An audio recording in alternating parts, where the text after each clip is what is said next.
이 말씀이 우리 모두에게 큰 은혜가 되기를 기원합니다. 예수님께서 팔복을 말씀하시면서 7번째로 화평하게 하는 자는 복이 있다고 하셨습니다. 여러분, 화평, 뒤집어서 평화라고 해도 좋겠고요. 화평이 얼마나 아름다운 단어일까요? 이 화평은 무엇인가? 여러분, 국가와 국가 사이로 말하자면 전쟁이 없는 평온한 상태, 이게 화평이고, 우리 개인을 두고 말한다면 우리 인간관계 속에 대립이나 미움이나 갈등 같은 것이 없이 사랑하고 화합하여 일치된 모습으로 살아갈 때 그걸 화평이라 이렇게 말합니다. 화평이 머무는 곳에는 어떤 결과가 있겠습니까? 아무 두려움이 없죠. 불안이 없어요. 왜냐하면 이제는 전쟁이 끝났기 때문이에요. 마음이 평안하고 번영하고 행복하게 살아갈 수가 있게 됩니다.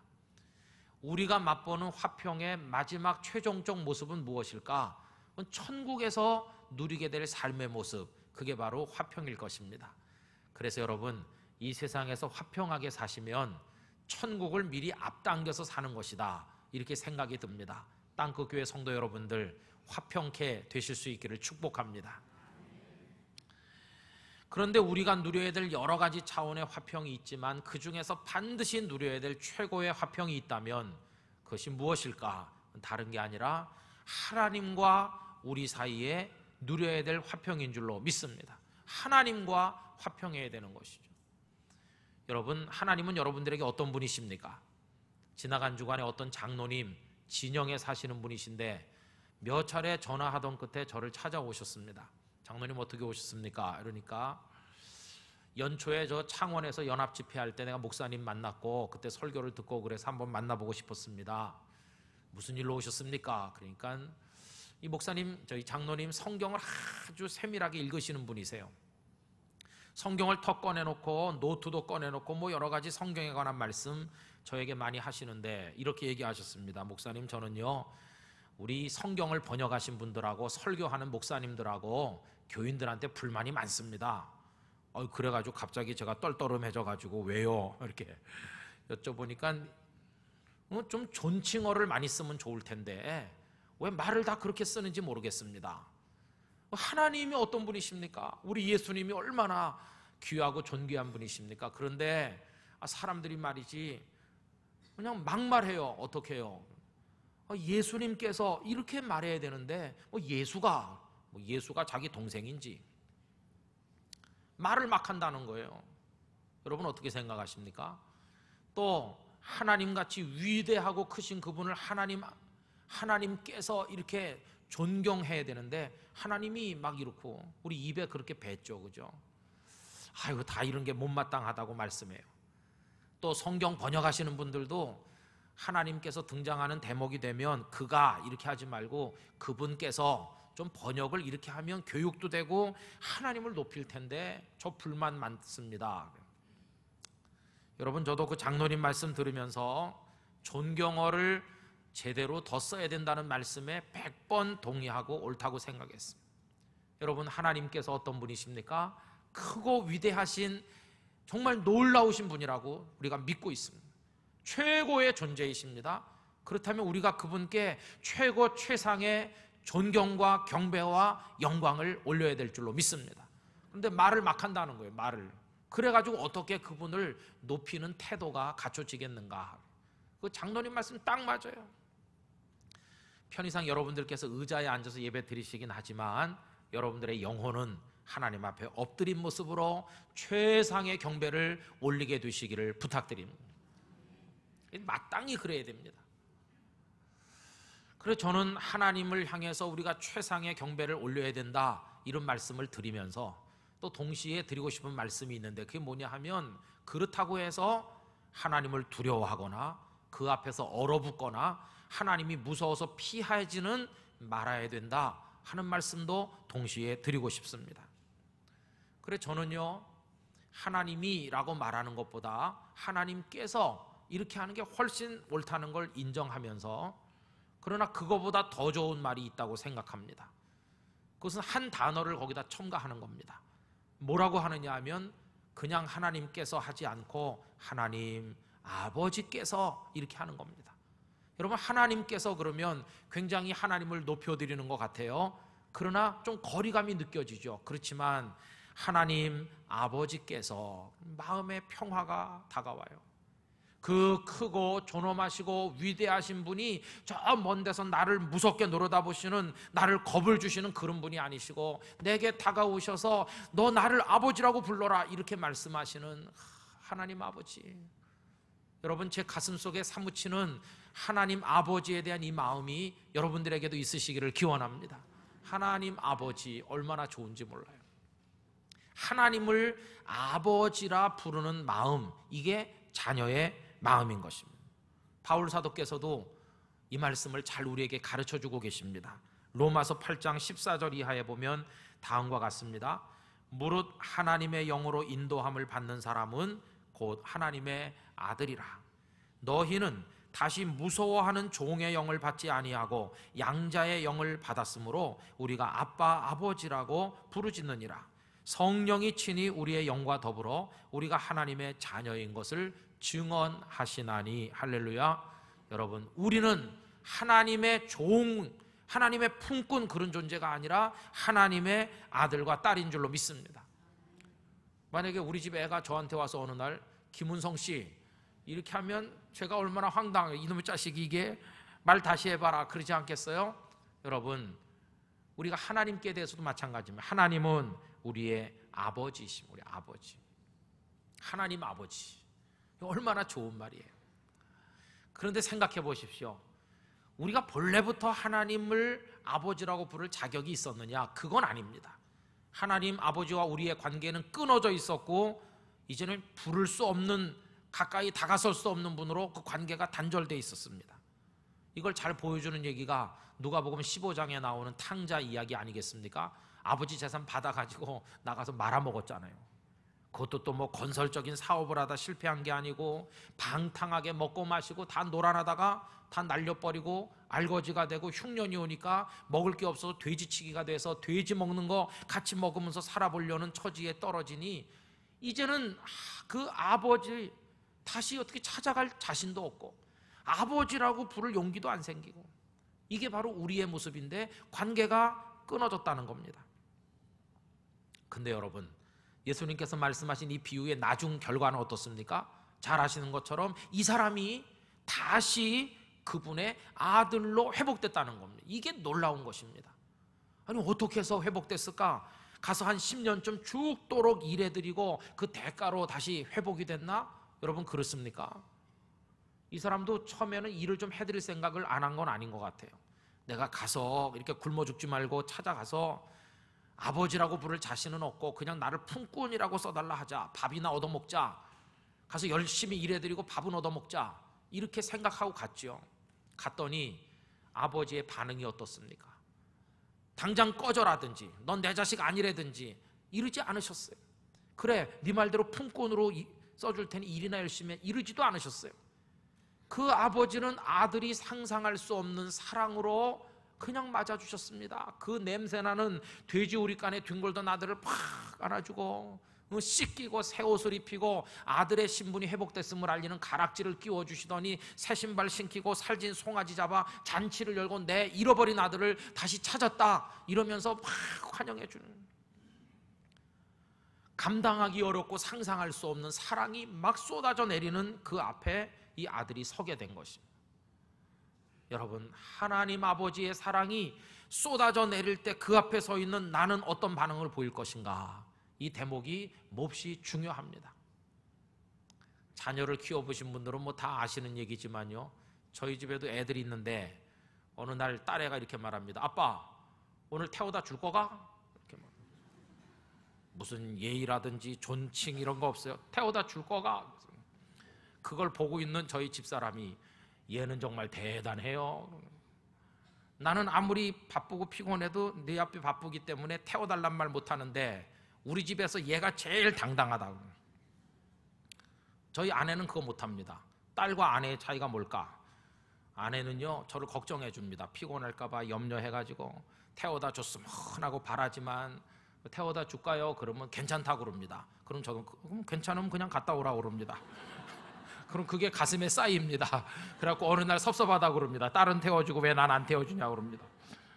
저를 걱정해 주는 게 진짜인지 섭섭한 마음이 진짜인지 어느 장단에 춤춰야 될지 잘 모르겠어요. 뭐 그게 다 진짜겠죠. 태워다 줬으면 하는 생각. 피곤할 텐데. 그게 애매한 아내들의 마음이겠죠. 근데 딸 녀석은요 그런 거 없습니다. 몹시 피곤하시고 고단하시고 너무너무 바쁘신 아빠, 혹시 오늘 저를 태워다 주실 수 있사옵나이까? 이런 거 없어요. 대뜸 태워다 줄 거가? 이렇게 물어봅니다. 어떤 날은 물어보지도 않아요.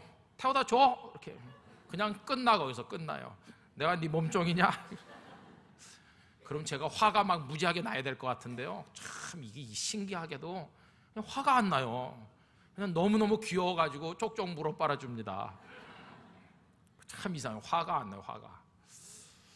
왜 그럴까요? 여러분 이게 아버지의 사랑이거든요. 저는요 하나님 아버지도 그러신다고 믿습니다. 크고 위대하시지만 우리에게 대해서 그렇게 사랑을 주신다니까요. 그런데 이 아들이 말이죠, 아버지가 막 씻기고 새 옷 입히고 가락지 끼워주고 막 살진 송아지 잡아 잔치 열고 그럴 때 이 아들이 말이지 막 몸부림치고 뿌리치면서 왜 이러십니까? 날로 뭘로 보십니까? 내가 이래도 염치와 체면이 있는데 내가 아버지 재산 말아먹었는데 다시 오늘 당장 아들 되는 거 난 그것은 못합니다. 다 옷도 벗고 가락지도 빼서 반납하면서 음식도 안 먹으면서 말이지 한 10년 일한 다음에 다시 말씀해 주십시오. 이러면 그 아버지나 주변 사람들이 그놈이 아주 형편없는 줄 알았더니 그도 양심이 있네 이러면서 칭찬해 주겠습니까? 아휴, 그 칭찬해 줄 사람 아무도 없습니다. 그 아버지도 너 양심 있구나 반갑다 이럴 아버지 아니. 억장이 무너지죠. 네가 어떻게 내 사랑을 받아들이지 않을 수 있느냐. 더 나를 가슴 아프게 하는구나. 여러분 그 대목에서 아들이 할 수 있는 효도의 방법은요 하나밖에 없어요. 하나밖에. 염치 없지만 아버지 사랑 그냥 받는 겁니다. 그냥 받는 거. 그냥 누리는 겁니다. 하나님 아버지의 사랑을 여러분들께서 그렇게 누리게 되시기를 축복합니다. 우리 염치 없지요. 그러나 하나님 사랑 받는 겁니다. 계산으로 따지면야 뭐 그 말이 맞죠. 어떻게 양심도 없이 아버지 재산 다 말아버린 내가 오늘 당장 와가지고 아들 될 수 있냐? 그건 아니다. 계산으로 하면 그렇죠. 뭘 좀 해드린 다음에 한 10년 20년 섬겨드리고 그때 가가지고 다시 따져서 말은 그게 맞아요. 많은 분들이 그런 생각합니다. 예수 믿으십시오. 그러면 죄가 많아가지고 그래서 제가 착한 일 좀 많이 하고 그래도 좀 덜 부끄러울 때 그때 내가 가지요. 이런 분도 있고요. 내가 돈 좀 많이 벌어가지고 헌금 좀 많이 바치고 할 수 있을 때 가겠습니다. 이런 분도 있거든요. 이게 말은 좀 맞는 것 같은데 사실은 아니에요. 세상을 더 열심히 살면 살수록 더 깨끗해지고 더 착해져서 미안해하지 않고 갈 수 있을 정도의 사람이 되는 게 아니라 정반대로 더 더러워지고 더 망가지는, 더럽다고 느끼는 그 순간이 아버지의 품에 안겨야 될 순간인 줄로 믿습니다. 내가 뭐 돈을 많이 바쳐가지고 헌금 들여서 구원을 사는 겁니까? 아닙니다. 억만금을 바쳐도 아버지의 사랑, 그 구원하시는 은혜 살 수 있는 게 아닙니다. 그냥 거저 은혜로 주시는 겁니다. 이렇게 말씀하는 분은 복음이 뭔지를 잘 모르시는 분들이시죠. 여러분 하나님의 복음, 그 복음 안에 들어있는 사랑은요 그냥 주시는 것이고 그 사랑은 즉각적이고도 무조건적인 것입니다. 유보적인 게 아닙니다. 조건이 없습니다. 네가 한 10년 품꾼으로 일해라 하는 걸 내가 보고 그때 가서 한번 생각 다시 해보자 이렇게 뒤로 밀어놓으시는 분이 아니라 즉시 우리들을 자녀로 삼아주시는 줄로 믿습니다. 조건을 달지 않아요. 과거를 묻지 않아요. 네가 과거에 이렇게 했느냐 하지 않았느냐 따지지 않으시고 그냥 무조건적으로 받아주시는 그 사랑, 그 아버지 하나님의 사랑 여러분 가슴에 충만하시기를 기원하는 것입니다. 난 사랑받는 하나님의 자녀다. 얼마나 놀랍습니까? 여러분 사실 계산으로 하면 아버지 재산 다 말아먹고 돌아온 아들이 바로 아들 되는 건 이건 너무 염치가 없긴 없는 거죠. 그죠? 계산상은 그 말도 안 되는 거죠. 그죠? 그런데 어떻게 그렇게 될 수 있냐? 그건요, 이 사람이 10년을 해도 20년을 갚아도 평생을 갚아도 갚을 수 없는 그 무거운 죄송함과 잘못한 그 죄에 대한 거를 어떤 다른 분이 갚아주셨다는 것이, 그분이 누구이신가? 우리 구주 예수님이십니다. 우리가 살았어야 될 품꾼의 삶을 예수님께서 세상에 오셔서 대신 살아주신 것입니다. 우리가 얻어먹고 당해야 될 형벌과 욕설을 예수님께서 대신 받으신 것입니다. 우리가 죽어야 될 그 죽음을 예수님께서 십자가에서 우리 대신 당하신 그 덕분으로 우리는 거저 공짜로 아버지의 사랑을 얻게 된 것입니다.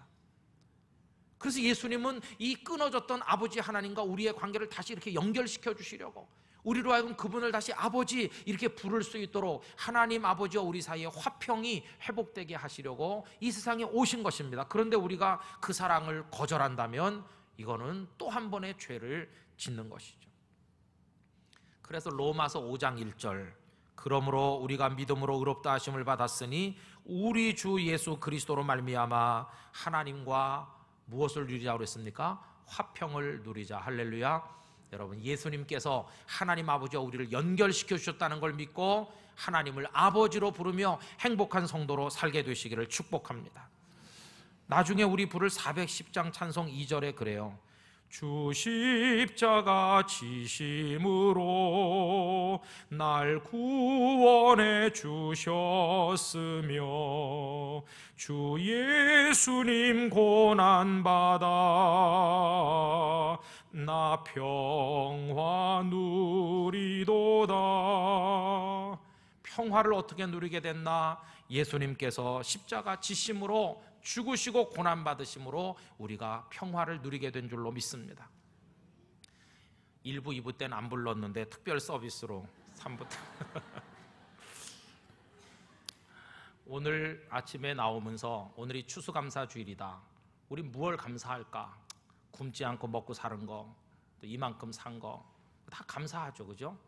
근데 여러분, 그 모든 감사를 다 합쳐도 하나님 그분이 우리에게 아버지가 되어주신 거, 이 화평의 관계가 회복되어 하나님의 아들과 딸이 되게 해주신 거, 이거보다 더 큰 감사는 없는 줄 믿습니다. 여러분들의 마음속에 그 감격이 샘솟듯하게 되시기를 기원합니다. 하나님의 집에 품꾼으로 살지 말고 아들과 딸로 살게 되시기를 원하는 것입니다.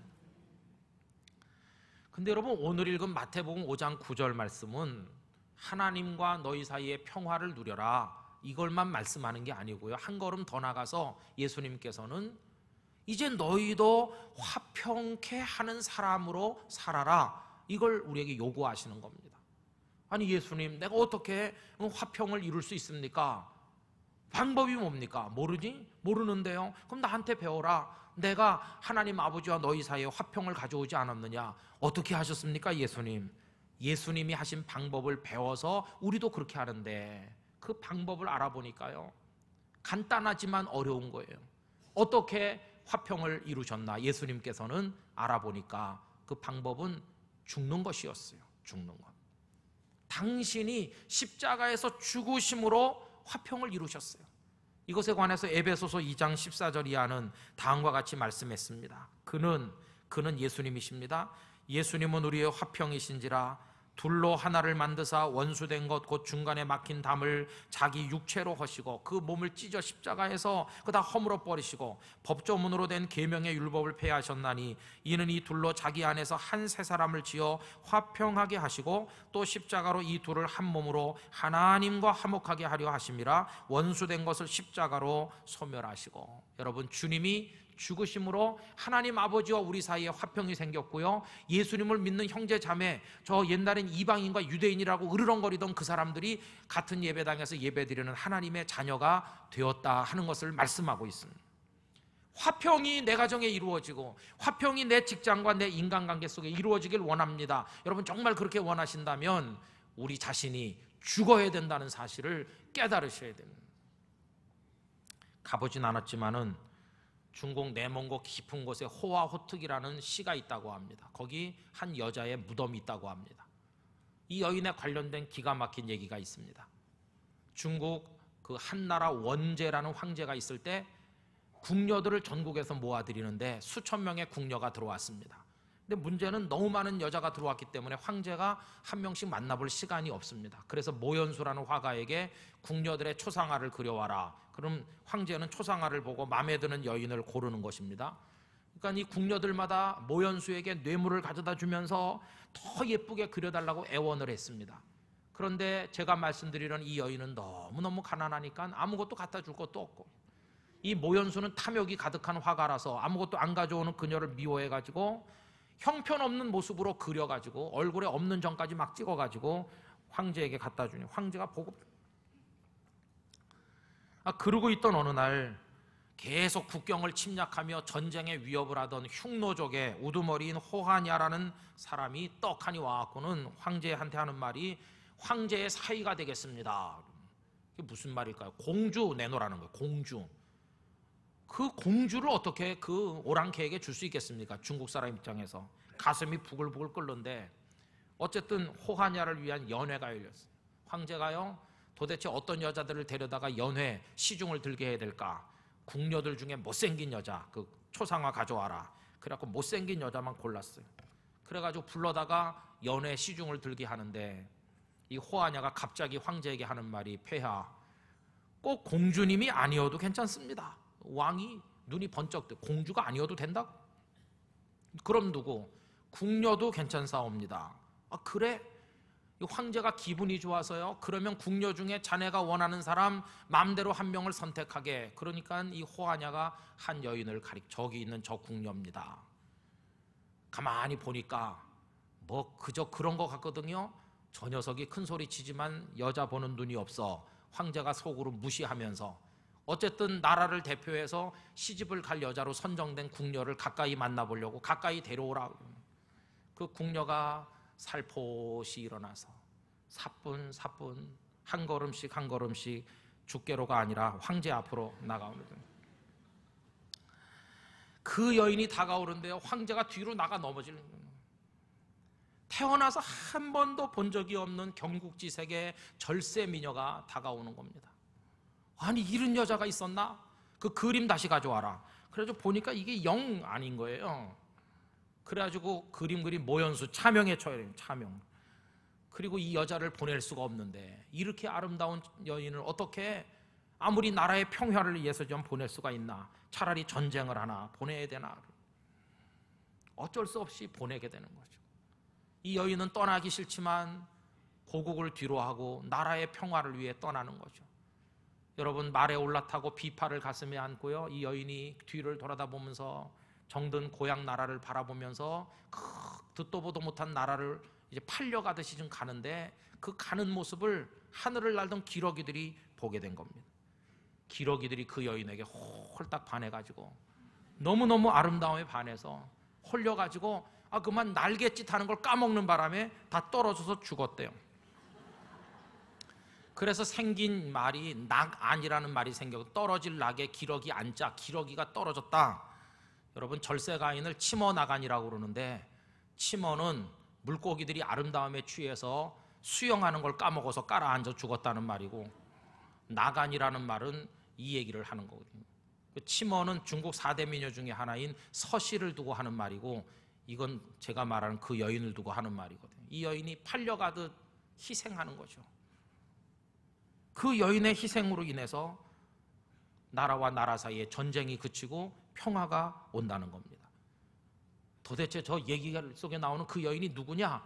그 여인이 바로 중국 4대 미녀 중에 하나라고 하는 왕소군을 얘기하는 것입니다. 근데 여러분, 우리 교회 남자 교우 여러분, 길 가다가 미녀를 보면 홀려가지고 날갯짓도 안 하는 기러기처럼 있으면 곤란합니다. 또 여인네들도 누가 날 보고 기러기처럼 떨어져 주지 않나? 이것도 또 이상한 건 빨리빨리 집에 가야 됩니다. 한 여인의 희생이 평화를 가져옵니다. 여러분, 똑같습니다. 가정이 어떻게 화평하게 유지될까? 아빠 엄마도 결혼하기 전에 꿈도 많았어요. 하고 싶은 거 많았어요. 그러나 박봉에 시달리면서 자기 하고 싶은 거 다 하면 어떻게 가정이 유지됩니까? 꿈도 적고 다 죽였어요. 그리고 오로지 자식들 뒷바라지하는, 희생하는 부모가 있기에 자식이 평강하게 공부하고 할 수 있어요. 부모가 막 싸워보세요. 아버지는 아버지대로 자기 주장, 어머니는 어머니대로 서로 성질 안 죽이면 그 가정은 깨질 겁니다. 누군가는요, 성질도 죽이고 그 교만과 욕심과 한때는 꿈이었던 것까지 다 죽여야 평화가 유지돼요. 교회도 똑같아요. 교회도 우리의 못된 성품, 꼬부라진 생각들, 혈기, 분노, 욕심 이런 거 다 죽여야 하나님의 교회가 화평하게 되는 줄로 믿습니다. 이 원리, 죽어야 화평하다, 이 원리를 예수님께서 가르쳐 주신 거죠. 여러분, 저도 목사지만 전에도 말씀드린 어떤 목사님 얘기 정말 자꾸자꾸 생각이 나요. 야, 내가 그 입장에 있으면 그럴 수 있을까? 어떤 목사님이 북한에서 피난 내려왔는데 거기 아내가 있죠. 여기 오니까 사람들이 재혼하라고 그러는데 거절했습니다. 난 엄연히 아내가 있는데 어떻게 또 결혼하겠는가? 독신으로 살며 목회하니까 교인들이 우리 목사님이 성자야 이렇게 존경했어요. 근데 그 교회에 불쌍한 여자애가 있었는데 목사님이 학교도 공부시키고 딸처럼 거둬줬는데 이 애가 커서 이제는 시집갈 나이가 됐습니다. 근데 어느 날 목사님 사택에 보니까 갓난 아기가 있는 거예요. 아기 울음소리에 누가 문 열어보고 목사님 사택에 웬 아기가 있지? 그래가지고 풍성한 상상력의 날개를 펴가지고 분명히 그 목사님과 여자애가 그렇고 그래갖고 아기를 낳았을 거다. 이 목사님이 겉으로는 거룩한 척하고 아주 나쁜 목사구나 이래가지고 나가서 얘기하니까 소문이 쫙 퍼져가지고 어저께까지 성자였던 목사님이 오늘부터는 완전히 나쁜 목사로 낙인 찍히게 됐어. 교회가 막 시끄럽고 들썩거리는데요, 성도들 다 모아놓고 목사님께서 아무 얘기도 하지 마십시오. 오늘 제가 이 아기를 데리고 이 교회를 떠나겠습니다. 떠나셨어요. 그리고 다른 목사님이 왔고 교회는 조용해졌고 여러 해가 지났는데 진상이 밝혀지기를 목사님은 아무 죄도 없고 딸처럼 거둔 그 여자아이가 철이 없어서 나가서 그만 실수해서 아기를 가졌고 당황하니까 애를 낳아서 목사님 집에 버리고 자긴 갚버렸다. 이게 다 드러난 것이. 그러니 목사님을 뒤집어 씌워서 쫓아보낸 성도들의 마음이 어떻겠어? 이게 우리가 무슨 짓을 했나? 그래가지고 수소문하는데 찾을 수가 없더래요. 찾고 또 찾고 해서 보니까 목회도 안 하시고 저 두메 산골에 들어가 땅파 농사 지면서 사시는 걸 찾게 됐어요. 찾아가서 장로님들, 권사님 다 가서 무릎 꿇고 사죄하고 울면서 우리의 죄를 용서해 주세요 이렇게 하는데 목사님의 말씀이 정말 대단하죠. 울지 마세요. 이렇게까지 안 하셔도 되는데, 아니 그때 왜 말씀 안 해주셨습니까? 그때 진상을 밝히셨으면 이런 일이 없지 않았겠습니까? 그 목사님 하는 말이, 내가 진상을 밝히면 여러분들 중에 절반 정도는 그래 우리 목사님이 그럴 리가 없지 저를 믿어주실 거고, 어떤 교인들은 저 목사가 이제 거짓말까지 하네 그러면서 안 믿어줄 거고, 저를 믿는 사람과 안 믿는 사람 두 패로 갈라져서 교회가 싸울 거고 엉망될 텐데, 무슨 일이 있어도 나는 주님의 몸된 교회가 찢어지고 갈라지는 거 나는 못 봅니다. 그냥 나 하나 죽으면 될걸. 나 하나 죽으면 조용할걸.